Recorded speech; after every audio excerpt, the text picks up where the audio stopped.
Dorothy doesn't have her book. Would you like to borrow a book? Yeah. It's a Monday. I can't. I was dead. So you're gonna write in it. When you're done, you'll turn up the page. What if I just book small enough? No, just do it. Just do it. Just do it. Just do it. Just do it. Tear it out. Then you have to leave it. Okay. Okay. Okay. Yay. Okay. She has a question. Question. Oh yeah, for sure. Oh, and I forgot to get you guys to hand in your lab. So I guess I should ask first, do you have any questions about your lab? The lab? Iron oxide lab? Or wool. Your empirical formula, the steel wool lab? Anyone have any questions on it? Oh, are we supposed to find the... You're supposed to find the empirical formula. There is no official conclusion or anything on this lab. It's just like a learn how to find an empirical formula lab. I mean, there's not much to it. What would your conclusion be? It would be, we found that the empirical formula was blah. Right? That's your conclusion. That's all there is to it. Would you like to hand that in tomorrow? Yes. Okay. So hand it in tomorrow. Do we hand in all of our observations? Hand in all your observations and everything and all your calculations and all that kind of stuff. Yes? Yep. Okay, awesome. Now, we are on page 39. Okay? Yes. Empirical formula. Yes. Yes. We just find iron and oxygen. Find the mass of iron, find the mass of oxygen, find the moles of iron, find the moles of oxygen, divide by the smallest. Do we also find the molecular? Empirical formula, because it's an ionic compound, Right. there is no molecular formula. Yeah. Is good? Yeah. Okay. And if you're also going to take a look at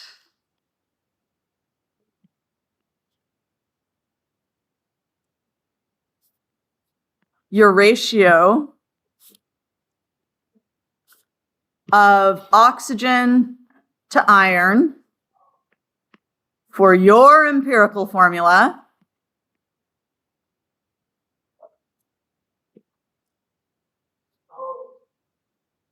And oxygen to iron for the actual empirical formula.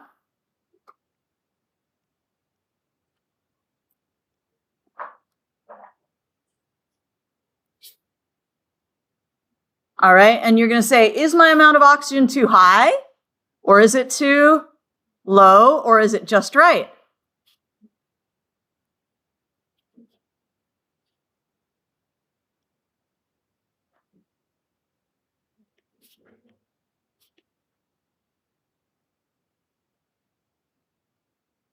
Now, if it was too high or too low, you're going to then need to tell me what could have caused it to seem too high, what could have caused it to seem too low.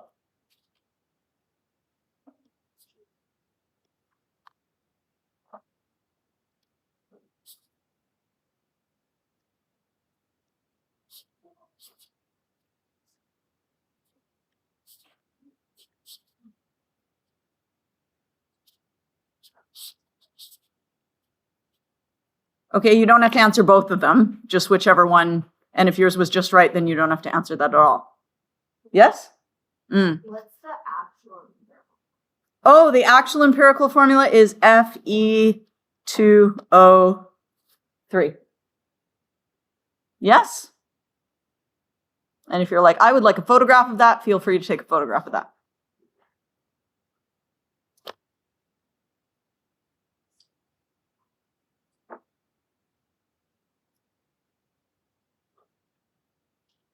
We good? Okay, cool. Reactions.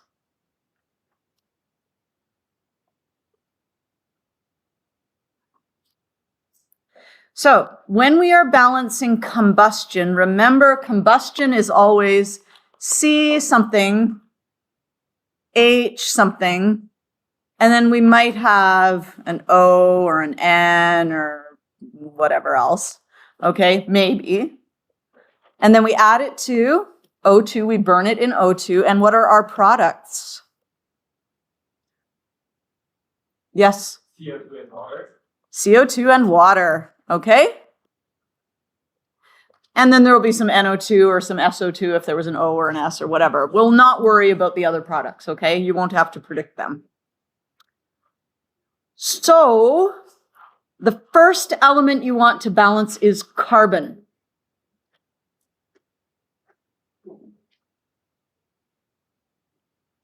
So balance, number 1, carbon, number 2, hydrogen, number 3, oxygen.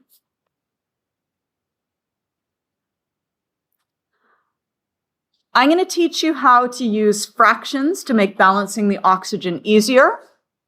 But there is also another way to balance these that does not require the use of fractions. But I'll teach you both methods today because I find that the half method is very powerful because then I don't have to be doubling things. But it's up to you. Either method works well. And if you just like balancing by inspection and just duking it out with the formula, then just go ahead and do that. Okay? So to get a single oxygen atom from an O2 molecule, what could I do to my O2 molecule to get a single oxygen atom?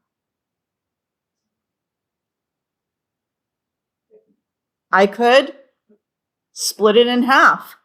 If I split an oxygen atom in half, I end up with 1 O atom and 1 O atom.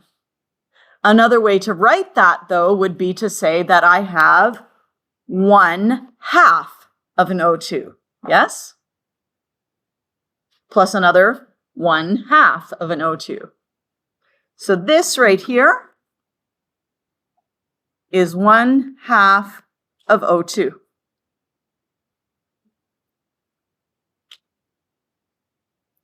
This little trick is going to allow you to get an odd number of oxygens from O2.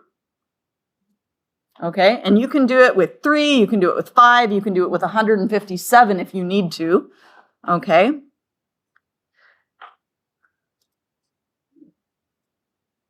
Say you need 3 O atoms. Well, we've still split our oxygen in half, yes? And so we have 1 oxygen atom, which is the same as 1/2 of an O2. Yeah? And then we have another 1/2 of an O2. And then we have a third 1/2 of an O2. How many O2s does that make in total? 3 halves, yes? 3 halves of an O2. And how many O atoms is that? This is not a trick question. They're literally staring you in the face. There are 3, okay? 3 O atoms. So if you want an odd number, all you do is you take that odd number and you put it over 2 and stick that in front of your O2. Okay? So let's say that we wanted 5 oxygen atoms.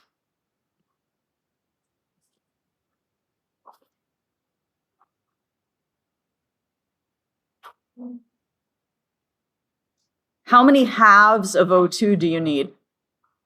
You need 5. 5 halves of O2 is 5 oxygen atoms.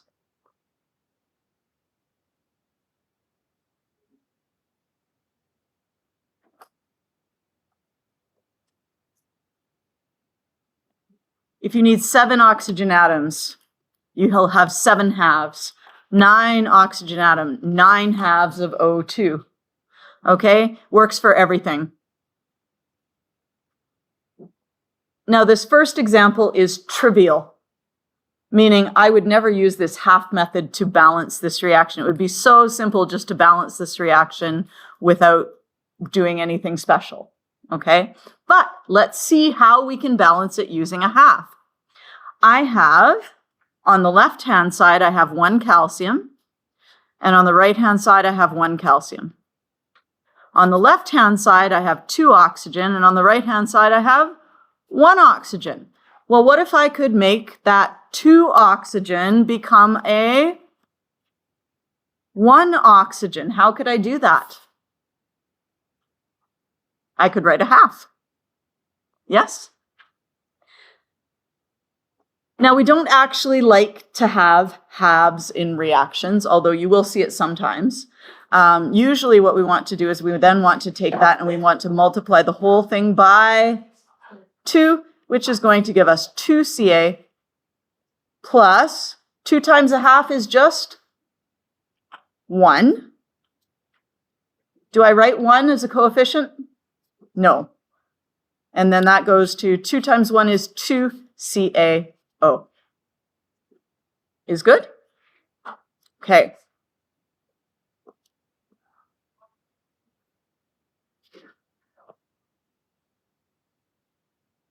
Okay, page 41. Let's try this one, C2H6. Can you guys guess what C2H6 would be named?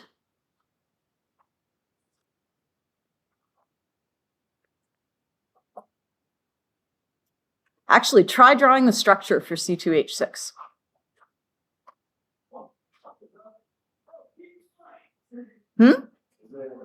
It is ethane, indeed.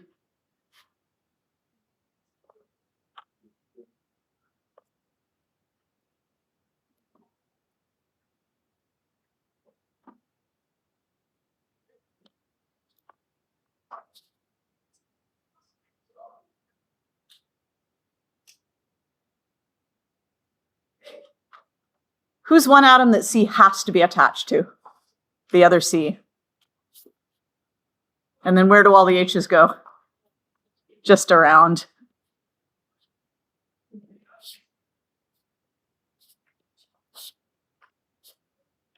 Okay, so pretty easy. All right, but let's not worry about that anymore. Let's now look at our carbons, because remember I said balance carbon first, and then hydrogen, and then oxygen, CHO, okay? So we have 2 carbons here. So let's make that 2 carbons here. So that changes carbon to a 2, but it also changes the number of oxygen. We have 2 times 2 is 4, plus 1 is 5. But we're not done yet because we still need to balance the hydrogen. We have 6 hydrogen here, so let's put a 3 here. That will give us 6 hydrogen, and now we have 4 oxygen plus 3 oxygen is 7 oxygen. So carbons are balanced, hydrogens are balanced. How would I manage to get 7 oxygens when I have an O2?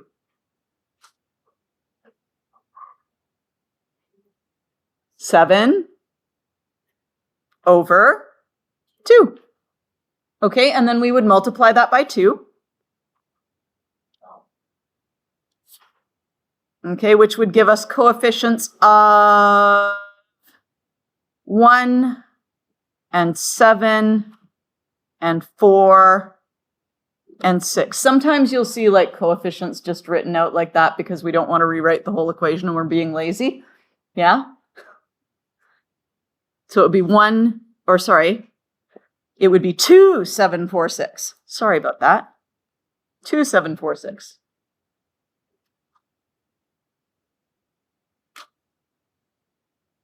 Now, should you not like the whole half method, you can do the following. Double your hydrocarbon.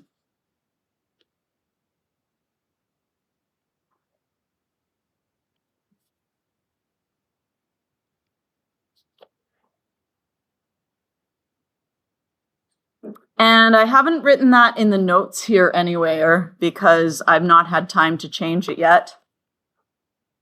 This is method 2.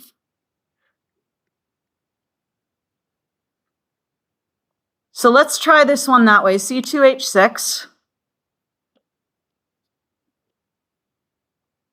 plus O2 gives CO2 plus H2O.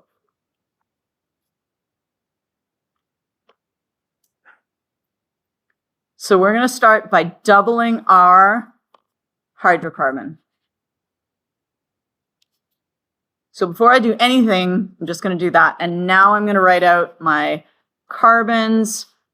I have 4 hydrogens. I have 12. And oxygen, I have 2. Over here, carbon, I have 1. Hydrogen, I have 2. And oxygen, I have 1. By the way, are you required to write out these little charts? No. Optional. If you can just balance them without doing the chart, that's fine. I find I like them for hydrocarbon combustion because it gets complicated with the O's and stuff. I don't find I use it at all for like double replacement or single replacement, but yeah. O should be 3 because I cannot count. Thank you so much. Yep. There we go. All right, so now I'm still going to balance carbon and then hydrogen and then oxygen. But this time, because I've doubled my hydrocarbon, I have to put a 4 here. Yeah. So that's going to give me 4 carbons. It will also give me 8 plus 1 is 9 oxygens. Hydrogen, I have 12, so I need to put a 6 here. So that's going to be 8 oxygens plus 6 oxygens is 14 oxygens.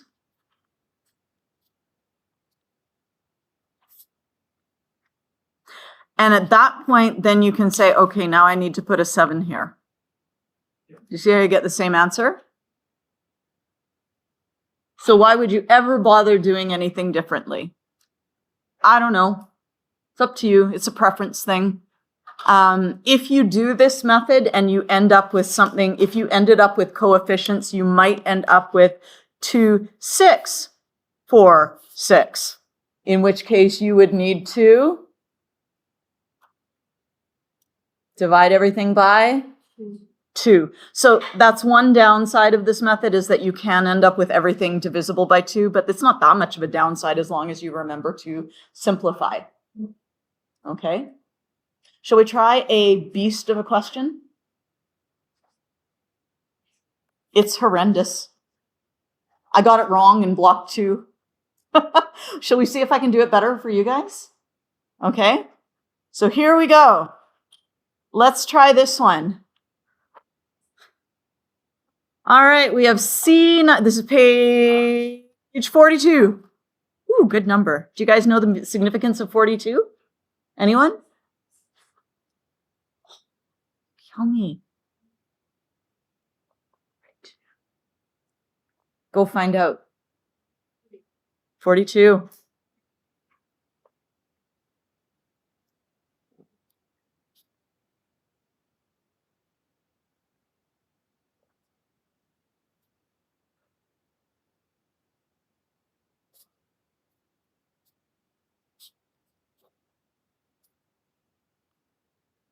You guys are a small class, so I guess I'll forgive you. There's usually at least one person who gets the reference. But you should, at some point in your lives, read Hitchhiker's Guide to the Galaxy. It's a classic. Anyway, only if you like British humor, though. If you don't like British humor, it won't do for you. Okay? But if you do like British humor, it's very good. Okay. Anywho, here we are. We have 19 carbons. Good Lord. Right? That's crazy. So we're going to start by putting a 19 in front of the CO2.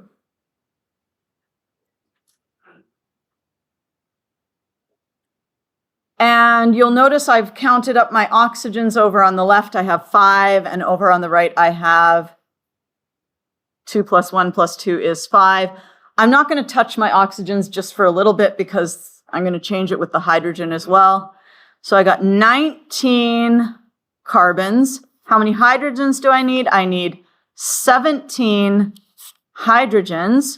So now what we have is we have 19 carbons and we have, 34 hydrogens because we can't do anything else, yes? 34 hydrogens. You with me so far? Okay. And now that means I need to multiply this whole thing by 2. And this is an instance where multiplying your hydrocarbon by 2 will not solve your problems for you. So you would have to need to know how to use a half. Okay, so that gives me now 2 times 19 is 38 carbons. 2 times 17 is 34 hydrogens. We now have 2 nitrogens, and we've got a schwack of oxygens. That means we need to fix our CO2, right? Because we only have 19, so we need to multiply that by 2. 19 times 2 is 38. And you notice I haven't kept track of my oxygens because I'll just have to keep changing them every 5 seconds, right? So I might as well just change them all at the end.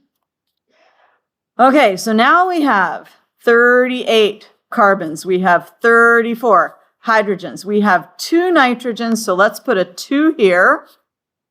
If I can make my pen do a 2. 2 nitrogens. Phew. And now let's add up the oxygens on either side. We have 2 times 3 is 6, plus 2 is 8. But I'm going to keep this 6 in mind because I do not want to touch this coefficient here. That 2, I want to leave it alone because I don't want to muck up my carbons and my hydrogens. Yes? So 6 of them are just there permanently. Okay? Now over on the other side, we have 38 times 2 is what? 38 times 2 is 76? Okay, so we have 76 plus 17 plus 4. Okay, let's see what we get there. We get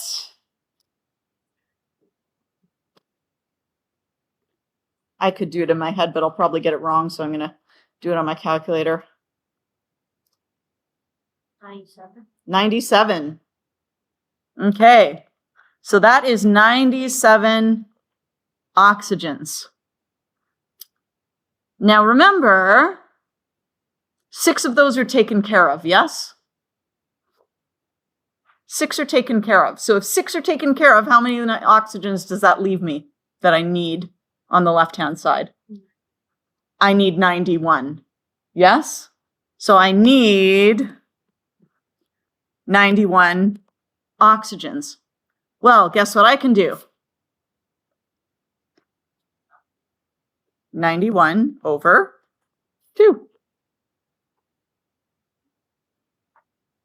And boom. Now we have 91 oxygens plus 6 is equal to 97 oxygens. Look at that, 38, 34, 2, 97. And I didn't get it wrong this time. Pat on the back for myself. About half the time I get it wrong. And if you're sitting there going, dear God, how am I ever going to solve that on a test? Don't worry, you'll never get one this bad. But it's just kind of there to say, yes, you could do it if you had to. Do you know what I mean? If you had to, you could do it. That's as bad as it gets. Okay? There are worse balancing problems. However, And you may have been given some in grade 10, but I'm not going to give them to you in grade 11 because there's a way of solving them that we learn in grade 12 that takes all the guesswork out of it. So we're just going to be like, yeah, whatever. Yes. And we will still times it by 2. So we would multiply by 2. So we would get 4, 91. 38 times 2 is 76, 34, and 4. Is good? Okay. So you could do this as well if you had to.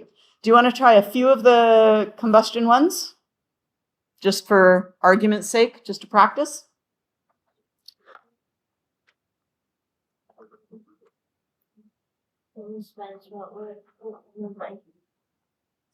Four, 91, 76, 34, 4.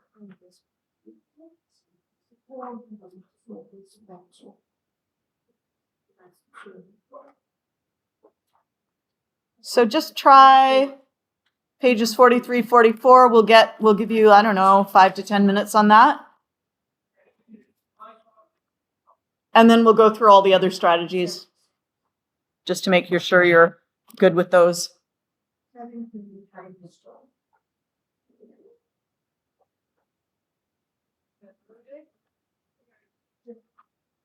Oh, great.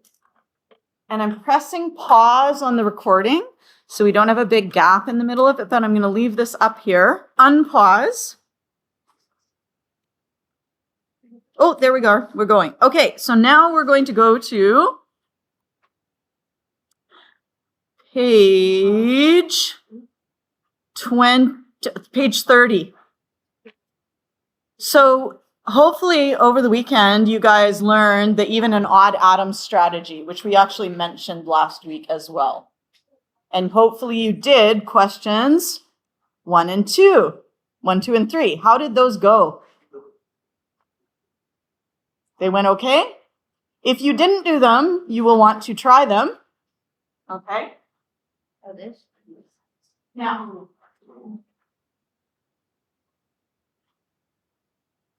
just before we move on to the next one, I would like you to try number 5 on page 30, because it's kind of a little icky. Was the homework number 30 on page 37? Huh?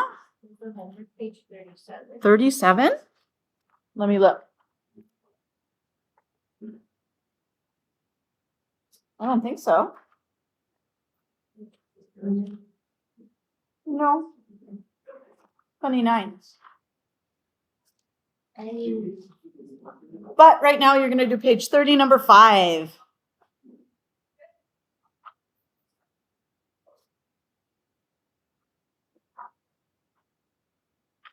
And if you're successful with that, you can read through strategy number 3 and then try strategy number 3 questions 6 through 8.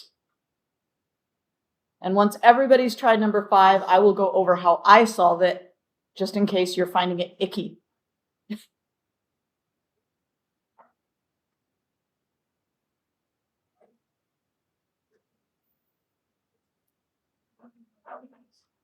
What?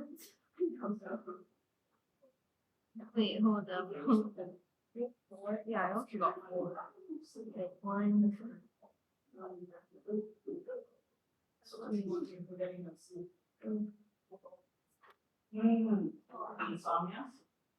But you need 10 oxygen. Hold up 10. That's 8, so you need 2 more. You need 6.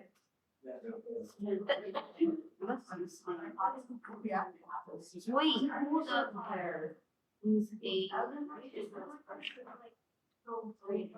Wait, Dorothy, that's 8 oxygen though. That's 8 oxygen on this side. Girl, that is not 8 oxygen. 4 times 4 is Oh not my 8. gosh, I'm actually tweaking out. Wait.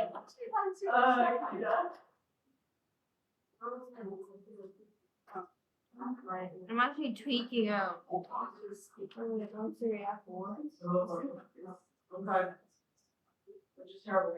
I don't know if it's synthesis. Is it from 2? I found that the other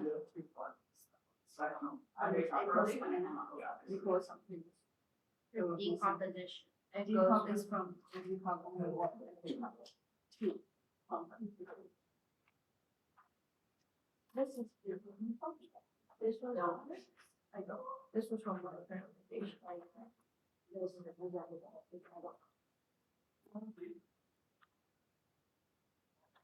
Does anyone want a hand with this one? Anyone? We're good? Okay. Strategy number 3, put the coefficient on a compound first. I don't know if this one's actually worthwhile. I don't know if strategy number 3 makes a difference. But you can do it. So you can say, okay, here I go. I have KO2, K2O. So if I want to balance this, I'm going to balance it by starting it by putting a coefficient here first, which means I'm going to be balancing the oxygen. So I'll put a 2 there, which gives me a 2 here and a 4 here, which means I need to put a 4 here.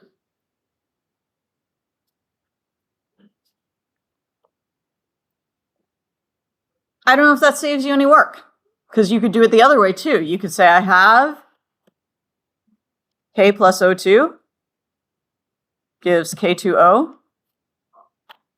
And you can say, okay, I'm just going to balance my oxygen. No, not my oxygen. I can balance my Ks first. So I'll put a 2 here. Now I have to balance oxygen, so I have to put a 2 here. Oh, that means I have to change this to a 4. So it's like one extra step. I don't know if that's worth it. Do you know what I mean? But it can save you a step if you want. I'm going to leave these ones for you to do later, because the next one is actually really, really useful. And this one is, you are going to deal with the atoms, and this is on page 31, in the most complex compound first.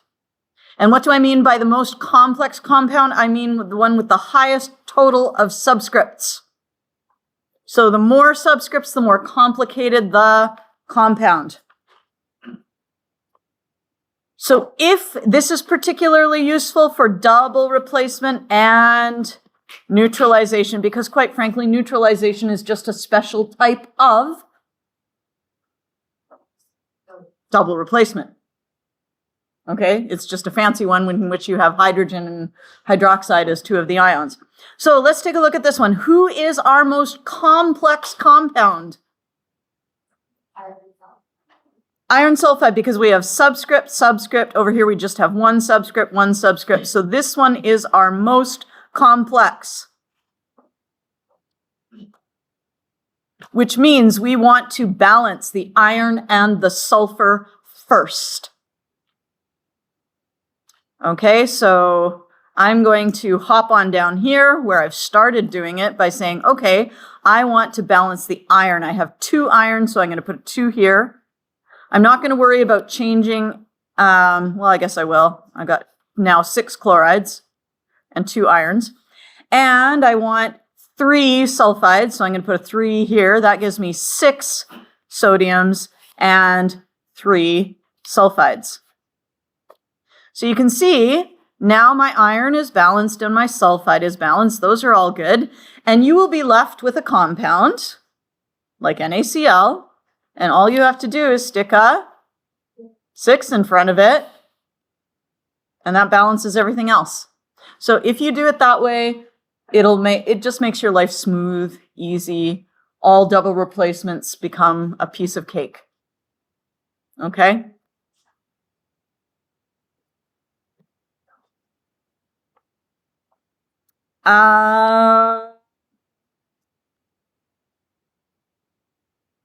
Place coefficients on the lone element last. That's on page 32. So our lone element, who is the lone element? A lone element is not in a compound. So it's sodium.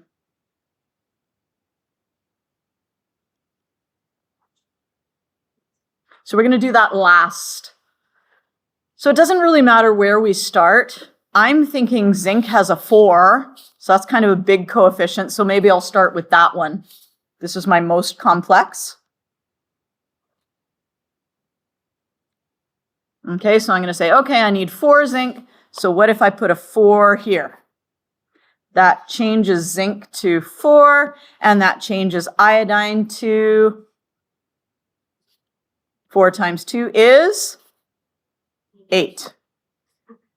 Now, I need to have 8 iodine, so I'm going to put an 8 here. That gives me 8 plus 1 is 9 sodium and 8 iodine. So now my zinc is okay, my iodine is okay, and I can balance sodium no problem because it is on its own. It won't mess up anything else.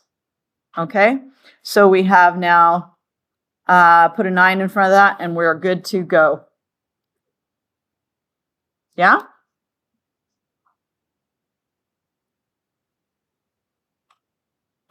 So, how about you guys try question 9 and 10?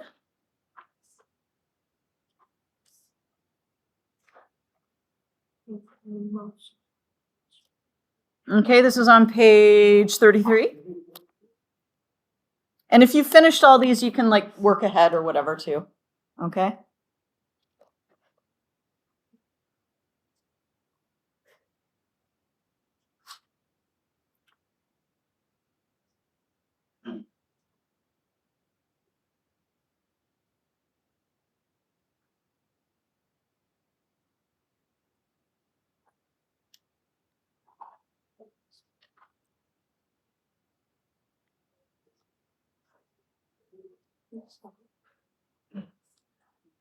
Okay, strategy 6, I feel like probably most of you, because you signed up for Chem 11 Enriched, totally got this in grade 10, but just in case, treat polyatomic ions as a unit.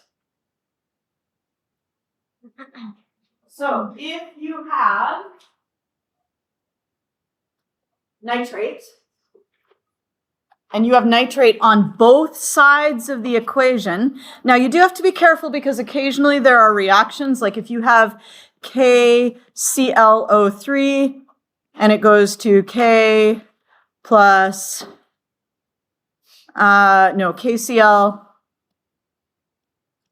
plus O2. Like you don't have ClO3 on the other side, so you cannot balance that as a polyatomic ion, right? You would have to treat the Cl and the O separately. But that's not what we're talking about here. What we're talking about here is where you do have NO3 on the left and NO3 on the right.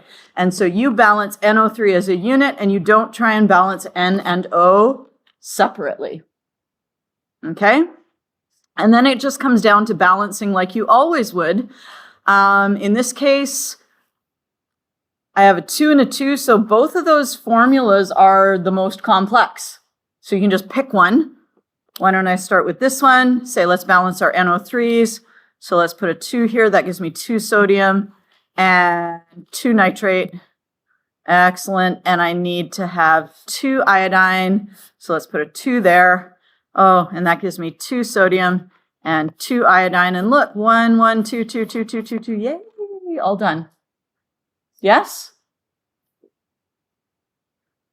Okay. Here we've got lots of polyatomic ions, yes? We've got a ClO3. We've got a CO3, CO3, and ClO3. Who would you balance first? Which element or ion would you balance first?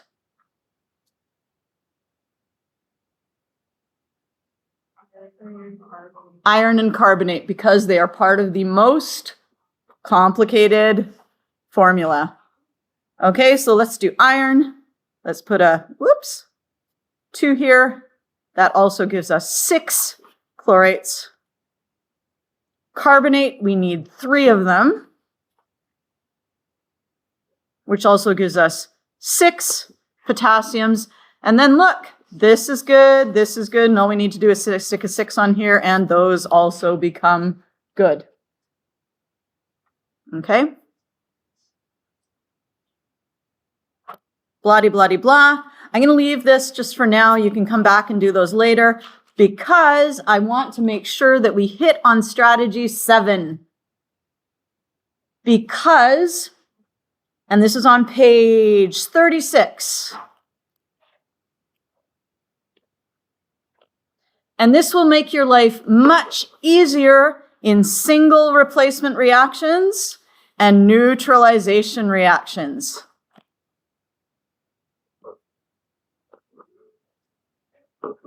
Do not rewrite water as HOH for combustion. You've already balanced a whole bunch of combustion. Did you want to have water written as HOH?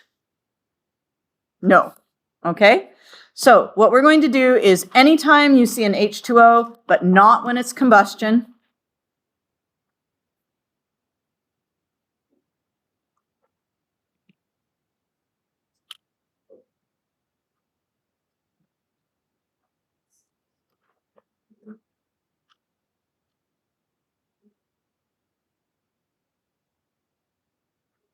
we can make our life so much easier. Say we have Li plus H2O gives LiOH plus H2. If you try balancing your hydrogens and your oxygens as elements, this becomes more complicated. But if you balance your hydrogen ions and your hydroxide ions, it becomes much more simple. Okay? Because now you say, okay, on the left-hand side, I have 1 lithium, I have 1 hydrogen, not 2 hydrogens, just 1. Because the other hydrogen is part of the OH ion, and we have 1 OH ion. On the other side of the equation, we have 2 hydrogens, and we don't count this one because that is part of the hydroxide. Okay? So we've only got 2 hydrogens, we have 1 hydroxide. So really, the only thing we need to balance at this point is the hydrogen.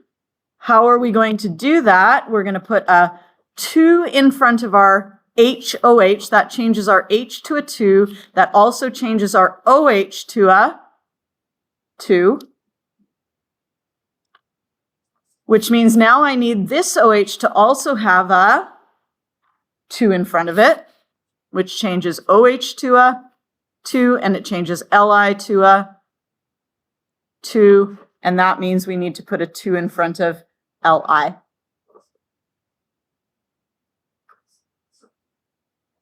You don't have to do this, but I find it makes it a lot easier if I do, okay? So that is a single replacement example. And it actually makes it easier to see the single replacement. Because if you look at Li plus H2O, and you end up getting LiOH plus H2,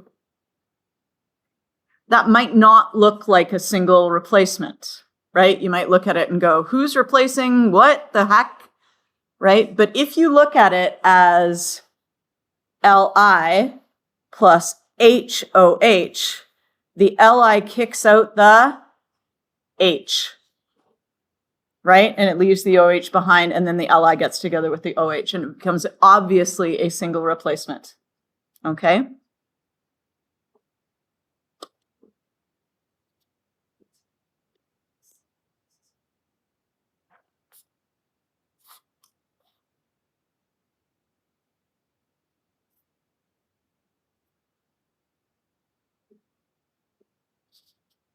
All right, we can also do that for a neutralization reaction here. We have our acid that starts with H and our base that ends with OH, and we have water. Wouldn't it be nice if we had H's and OH's to balance? And in fact, we do. We have H, OH.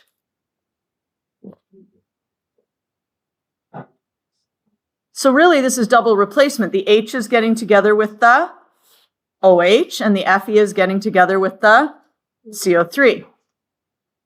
So we can rewrite it, and we'll balance our OH separately from the hydrogen. That's supposed to be an arrow. God knows what that was. Anyway. And once again, balance your most complicated thing first. So we're going to balance iron first. Put a 2 there. That's going to give us 2 iron and 6 hydroxide.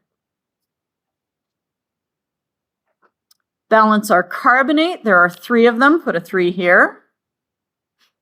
That gives us 6 hydrogen and 3 carbonate.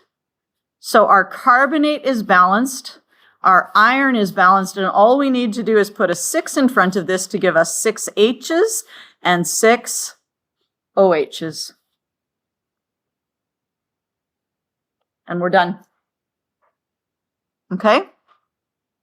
And I think that's our last strategy. So what I would like you to do is in 6.2c, go through and do enough of each type that you feel good about it. Like, you don't have to do every single question, but I'm just going to say complete to the degree you need.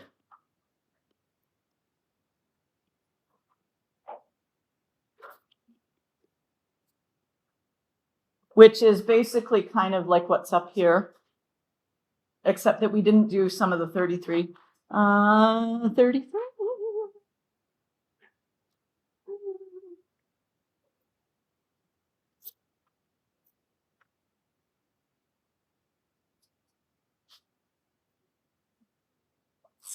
So just anything in these sections that you haven't done, do them, do enough to feel good about them. And in addition to that, you're also going to do 6.3a. There are 3 videos. None of them are very long. Fill in the blanks. It's just going to remind you about Lewis structures and why the diatomic gases are diatomic and why they're not diatomic in compounds. Okay? It's just going to prevent you from having errors later on when you start writing compounds and predicting products. And that's it. I would do it that way again. I would do combustion first again. Better.